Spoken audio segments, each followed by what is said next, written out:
পরশুদিন একটা রকশোতে দেখলাম যে ভিপি নুরুল হক খুব সুন্দর করে একটা কথা বলছে, বিএনপি হাতির মতো শরীর, দেখা যায় বড়, কিন্তু করছে কাজ সবাই, কাজকর্ম বিভিন্ন অপকর্ম সকল দলেরই লোকজনেরা করছে, কিন্তু বিএনপি যেহেতু বড় দল দেখা যাচ্ছে বেশি। আপনারা দেখছেন প্রবাস বার্তা। প্রিয় নেতৃবৃন্দ, আমরা যদি নিজেদেরকে একটু প্রশ্ন করি, আমরা যদি আয়নার সামনে দাঁড়ায় নিজের চেহারাটা দেখে প্রশ্ন করি, আমরা কি একেবারে শতভাগ আমাদের যেভাবে আচরণ হওয়া উচিত ছিল আমরা কি সেটা করতে পেরেছি? আমাদের মাঝে কি দোষ ত্রুটি বা ত্রুটি বিচ্যুতি হয় নাই? আমাদের মধ্যে কেউ কেউ কি অপকর্মে লিপ্ত হয় নাই? অবশ্যই হয়েছে। আমি বলবো যে আমরা সুযোগ করে দিচ্ছি, একটা দুইটা ঘটনা ঘটতে পারে, এটা বাংলাদেশ জাতীয়তাবাদী দল অনেক বৃহৎ একটা রাজনৈতিক দল।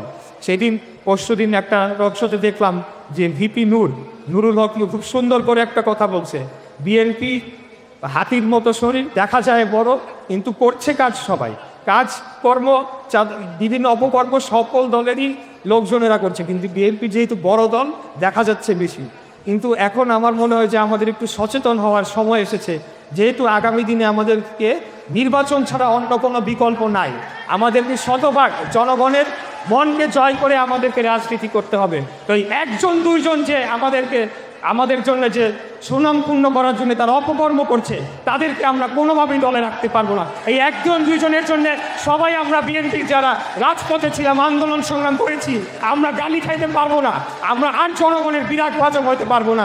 যথেষ্ট হয়েছে, আমাদেরকে এখনই এদেরকে চিহ্নিত করে তাদেরকে দল থেকে লাঠি মেরে বের করে দিতে হবে।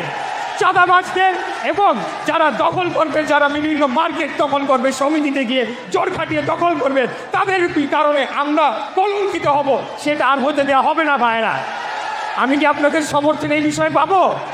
আপনারা কি আমার সাথে থাকবেন?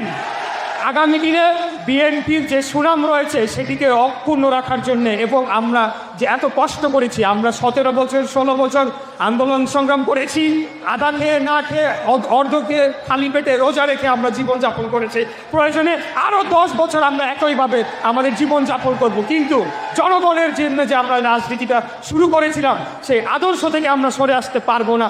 যথেষ্ট হয়েছে আমাদের মধ্যে 2-4 জন যারা অপকর্ম করছে, আপনারা যদি সেটা জানতে পারেন, দেখেও যদি না দেখার ভান করেন, আপনারাও কিন্তু সমান ভাগীদার হবেন। আপনারা যদি জানতে পারেন সেটাকে আপনারা ঢুকে দেন, আপনারা যদি শুনতে পারেন আপনারা যান, জনগণের পাশে গিয়ে দাঁড়ান। আর কোনো চাঁদাবাজদেরকে আমরা আমাদের এই দলে জায়গা দিব না, তাদের কারণে আমরা বদনামের ভাগীদার হব না। ভাই, অনেক হয়েছে।